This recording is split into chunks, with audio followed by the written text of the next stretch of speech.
ஐந்து கரத்தோனை போற்றி, ஆணை முகத்தானை போற்றி, மூஷிக வாகனனை போற்றி, மூல பரம்பொருளை போற்றி, சித்தி புத்தி விநாயக பெருமானை போற்றி. குருவே சரணம். இணையத்தால் இணையமேதங்களுக்கு வணக்கம்.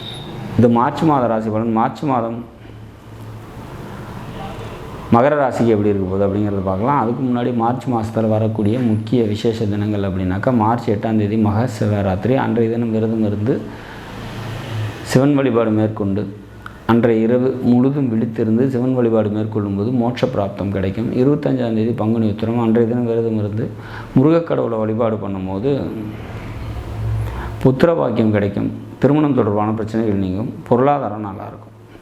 சரி, எப்படி இருக்க போது இந்த மார்ச் மாதம் மகர ராசிக்கு? மகர ராசியை பொறுத்த வரைக்கும் இது நல்ல ஒரு மாதமாக இருக்கும். ராசிநாதன் 2ல் இருக்கார். இது ஒரு சிறப்பான ஒரு அமைப்பு. பொருளாதாரம் நல்லாயிருக்கும். தன்னம்பிக்கை அதிகம் இருக்கும். தைரியம் நல்லாயிருக்கும். இளைய சகோதரர்களால் நன்மைகள் ஏற்படும். பூமி இடம் சம்மந்தப்பட்ட ஆதாயம் கிடைக்கும் அப்படிங்கிற மாதிரியான ஒரு சுச்சுவேஷன். இந்த ராசியை பொறுத்த வரைக்கும் சனி தான் பார்த்திங்கனாக்கா ராசிநாதனாகவும் வர்றாரு, குடும்பாதிபதியாகவும் வர்றாரு. அவர் ஆட்சி பெற்ற நிலையில் இருக்கிறது ஓரளவுக்கு நன்மையை தரும்.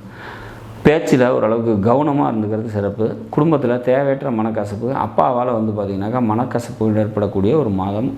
எழுத்து, டாக்குமெண்டேஷன், கம்யூனிகேஷன் தொடர்பான தொழில் செய்கிறீங்கன்னா அதெல்லாம் நல்லாயிருக்கும்.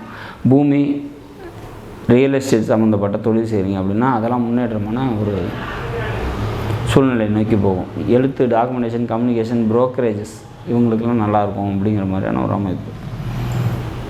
சரி,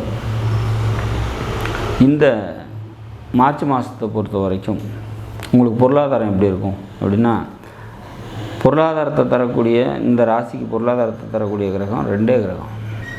ஒன்று பார்த்திங்கன்னா சனி பகவான் 2ஆம் வீட்டின் அதிபதி, இன்னொன்று லாபாதிபதி அப்படின்னு சொல்லக்கூடிய செவ்வாய் பகவான். இப்போ அவங்க 2 பேரும் பார்த்திங்கனாக்கா ஒருத்தருக்கு ஒருத்தர் 2, 12 இருக்காங்க.